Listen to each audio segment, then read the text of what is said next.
जिसने ये दृढ़ता बना ली कि हमें स्वीकार करना ही नहीं है, जो हमने कहा वो सत्य है, जो हमने कहा वो सत्य है, जिसकी ऐसी अवधारणा है उसे कोई समझा नहीं सकता है।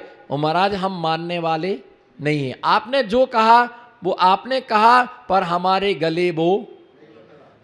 गले नहीं उतर रहा है। हमारी तो ऐसी अवधारणा है कि चतुर्थ गुण स्थान में शुद्धोपयोग होता ही होता है, कपड़े पहने पहने मोक्ष होता ही है, स्त्रीलिंग से मुक्ति होती ही है, पंचम काल में मुनि होते ही नहीं है, पंचम काल में मुनि होते ही नहीं है।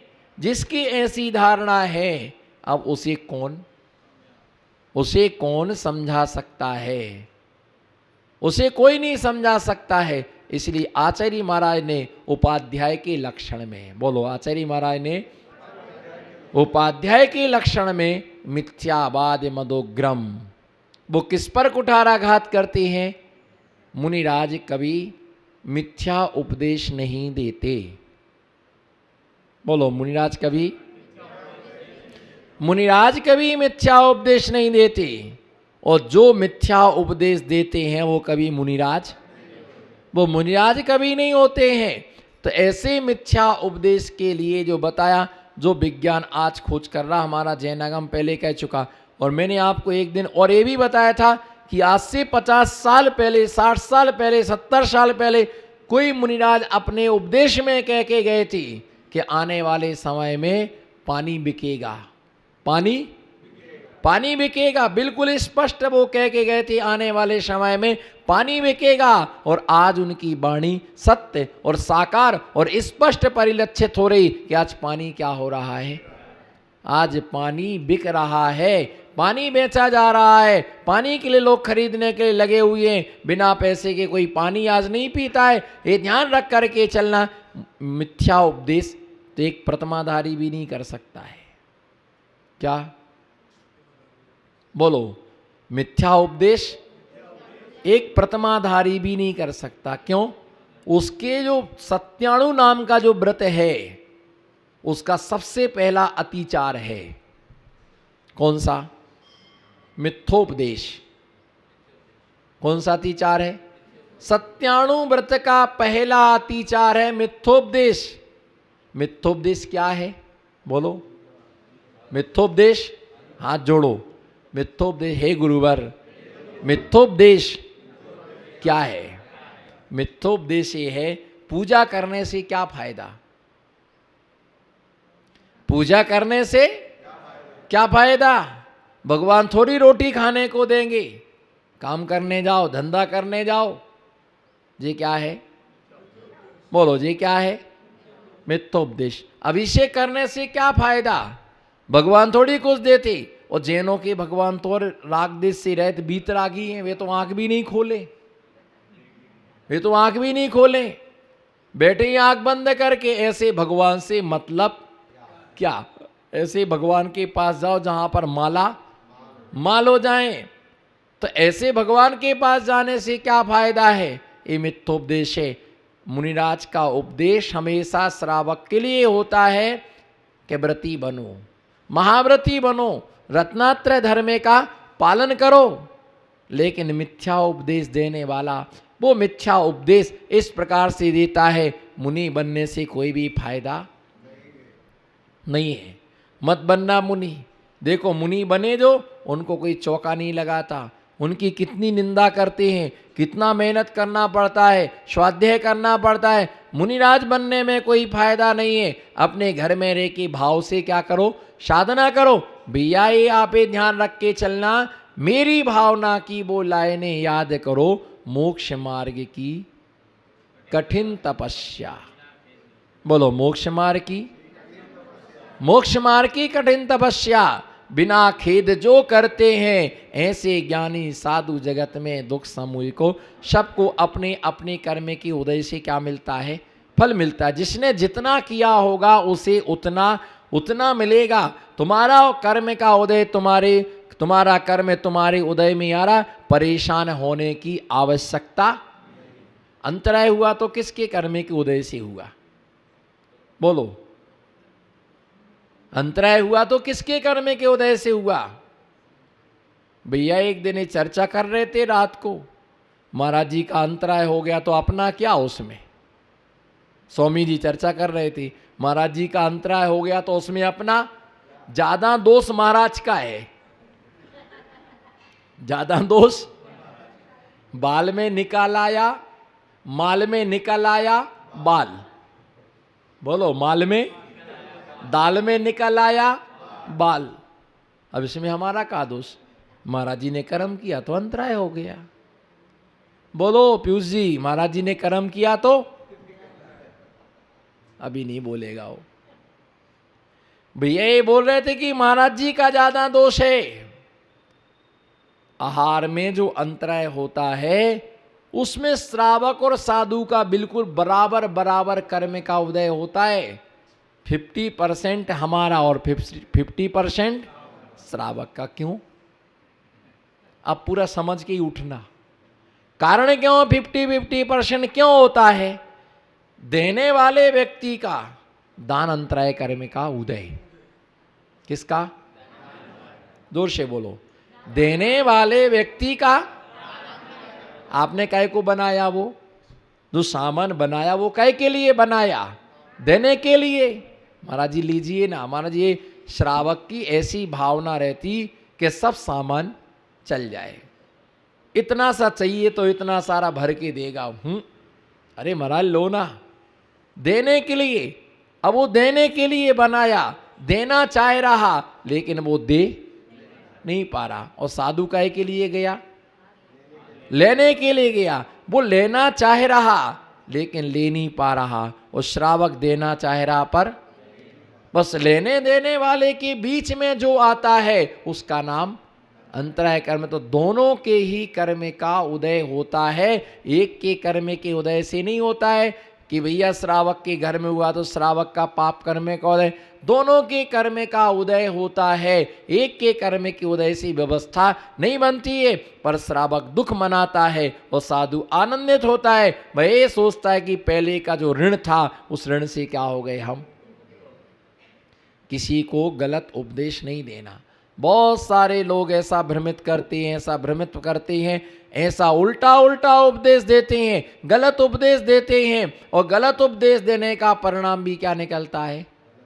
मिथ्या उपदेश। पहली बात तो उपदेश देने का अधिकार सबको है ही नहीं, ये ध्यान रख के चलना। मूल ग्रंथकर्ता कौन है? मूल ग्रंथकर्ता तीर्थंकर भगवान, उत्तर ग्रंथकर्ता गणधर स्वामी, उत्तरोत्तर ग्रंथकर्ता आराती आचार्य, उत्तरोत्तर ग्रंथकर्ता आराती आचार्य। इसी प्रकार से मूल उपदेश करता भगवान महावीर स्वामी, उत्तर उपदेश करता गणधर स्वामी, उत्तरोत्तर उपदेशदाता आचार्य महाराज होते हैं। उसके बाद उपाध्याय परमेष्ठी का नंबर आता है, उसके बाद उपदेश की व्यवस्था समाप्त। उसके बाद किसी को भी उपदेश देने का अधिकार नहीं है, चाहे वो मुनि हो, चाहे वो आर्यिका हो, चाहे वो ईलक हो, क्षुल्लक हो। किसी को भी प्रवचन करने का अधिकार जैन आगम में आज्ञा नहीं है, स्पष्ट है। इंद्रनंदी नीति सार में इंद्रनंदी स्वामी ने लिखा कि मुनि दीक्षा, प्राश्चित, शिक्षा है ना, आदि से वो विरक्त होता है। इनके लिए द्वंद्व से वो विमुक्त होता है। बस अपने ज्ञान तप में लीन रहता। फिर आपके मन में प्रश्न उठेगा कि वर्तमान में आचार्य के बाद उपाध्याय, साधु, मुनि, आर्यिका, ईलक, क्षुल्लक सब प्रवचन देते हैं, तो वो प्रवचन नहीं है। ये ध्यान रख के चलना। महिमा मंडन है। क्या है? महिमा मंडन है। जो सिद्धांत रूप गर्जना होती है वो आचार्य उपाध्याय की होती है। बाकी आगम की महिमा बताते, भगवान की महिमा बताते, गुरु की महिमा बताते हैं। कोई गुरु के प्रत्यक्ष में उपदेश देता है, गुरु की साक्षी में, तो शिष्य जन गुरु की महिमा गाते कि हमारे गुरु ऐसे हैं। हमारे गुरु इतने तपस्वी हैं, हमारे गुरु इतने त्यागी हैं, वो इतने अनुशासित हैं, अनेक प्रकार का वो क्या देते हैं, उपदेश उनके लिए प्रदान करते हैं, अनेक प्रकार से उनको उपदेश आदि प्रदान करते हैं। तो गुरु की महिमा रूप मंडन है। क्या है? किसी को मिथ्यावाद मदोग्रम, अनेक कोई भी जीव अगर मिथ्या अभिमान से, क्या, जिन वचनों के संदर्भ पर मिथ्यावादियों के बढ़ती हुई अहंकार को, किसी को ज्ञान का क्या हो रहा है? अहंकार। बोलो क्या हो रहा है? किसी को ज्ञान का अहंकार हो रहा है, उसे मान आ रहा है कि हमसे ज्यादा ज्ञान किसी में है ही नहीं। वो ये सोचता कि हमसे ज्यादा ज्ञान किसी को है ही नहीं, हम सबसे ज्यादा क्या हैं? विद्वान हैं, हम सबसे ज्यादा जानकार हैं, हमें सबसे ज्यादा ज्ञान है। तो ऐसा मिथ्या अभिमान से, और छोटे लोगों को ज्ञान कम और अभिमान ज्यादा, 8 प्रकार के मदों में सबसे पहले ज्ञान का मद रखा। क्या रखा? सबसे पहले 8 मदों में ज्ञान का मद रखा, जो सम्यक्त रूपी अमृत को दूषित कर देता है, जो सम्यक्त रूपी अमृत को दूषित करने की सामर्थ्य से युक्त है, ज्ञान का मद। मेरे ज्ञान के सामने कोई कैसे टिक सकता? मेरे ज्ञान के सामने कोई कैसे टिक सकता? बोलो, मेरे ज्ञान के सामने कोई कैसे टिक सकता? सूर्य से ज्यादा तेज कहाँ जुगनू में हो सकता? सूर्य से ज्यादा तेज कहाँ जुगनू में हो सकता? शब्द न्याय व भक्तांबर का, शब्द न्याय व समय सारे व भक्तांबर अधिकार, समय सार शब्द न्याय आदि का मेरे ज्ञान के सामने कोई कैसे टिक सकता? बोलो, मैं मद से भरा हुआ हूं। बोलो, मैं तेरी अज्ञान दशा है। बोलो, मैं मद से भरा हुआ हूं, यही तेरी अज्ञान दशा है। लेकिन जो ज्ञान से भरा होता है वो कभी कहता नहीं है कि मैं ज्ञान से, अगर कोई कह रहा कि मैं ज्ञान से भरा हुआ हूं, हाँ भैया मुझे बहुत ज्ञान है, मतलब ये तेरी अज्ञान, मेरे ज्ञान के सामने कोई कैसे टिक सकता? और सूर्य से ज्यादा तेज कहाँ जुगनू में हो सकता? ऐसा भाव मुनि ना करते, मद का त्याग करें। ऐसा भाव मुनि ना करते, मद का त्याग करे, मद को तजने वाले साधु केवल ज्ञान बरे। ऐसा भाव मुनि ना करते, मद का त्याग करे, और मद को तजने वाले साधु केवल ज्ञान बरे। मैं मद से भरा हुआ हूं। बोलो, मैं मद से भरा हुआ हूं। जब मद से भर जाओगे ना, जब हाथी वन में मद से भरता है और उसके गंड स्थल से मद की धार बहती है, तो भौरे आकर के गुंजन करते हैं, और उसको क्या आता है? गुस्सा आता है, क्रोध आता है। जो मद से भरा हुआ है वो कभी गुरु के चरणों में बैठ ही नहीं सकता है। महाराज जो जो बताते हैं वो सब हमको मालूम है। तुम जानते हो तुम्हारे पास ज्ञान जानने रूप है, पर तुम्हारे पास ज्ञान आचरण रूप। बस तुम्हारे पास जो है वो शब्द बोलते हैं, और दिगंबर मुनिराज जो बोलते वो चारित्र्य धर्म में बोलता है। एक आसन करना ही चाहिए, कोई विकल्प, कोई विकल्प, एक आसन करना ही चाहिए। और दूसरा बोले व्यक्ति बोलेगा तो देख लेना, कर सको तो कर लेना, वैसे कोई जरूरी हम तो श्रावक हैं, कोई जरूरी नहीं है, शादी नहीं करना चाहिए, अखंड ब्रह्मचर्य धर्म का पालन करो, मुनिराज बनो। कोई पंडित ठोक के कहे तभी सवाल खड़ा हो जाएगा, आप कहीं नहीं बने। मैं मद से भरा हुआ हूं, बोलो मैंने तो कई महाराजियों को पढ़ाया है, बोलो मैंने कई महाराजियों को पढ़ाया है। ऐसे शब्द किससे भरे हुए हैं? ये मद से भरे हुए हैं।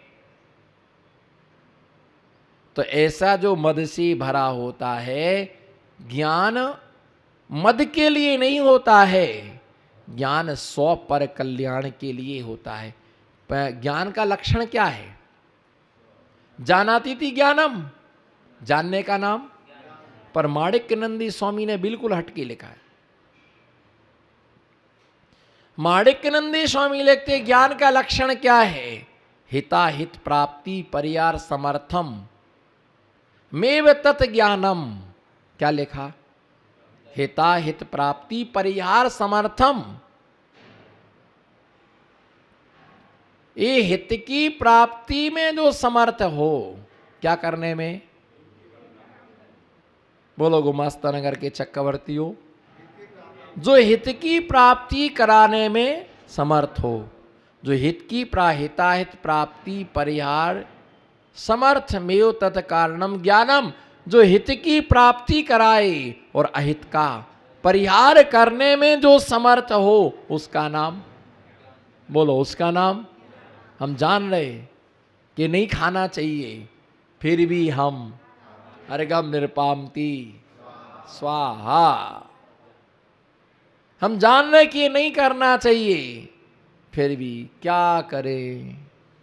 करना इच्छा तो, भैया बोलो ना, इच्छा तो नहीं है, लेकिन क्या करे? करना पड़ता है, मजबूरी है। सही में महाराज जी घर में रहना ही नहीं चाहते, बिल्कुल भी इच्छा नहीं है घर में रहने की, लेकिन क्या करें? रहना अंदर से बिल्कुल भी नहीं है, अंदर से घर में बिल्कुल है। गुमास्ता नगर में 4-5 महाराज जी माता जी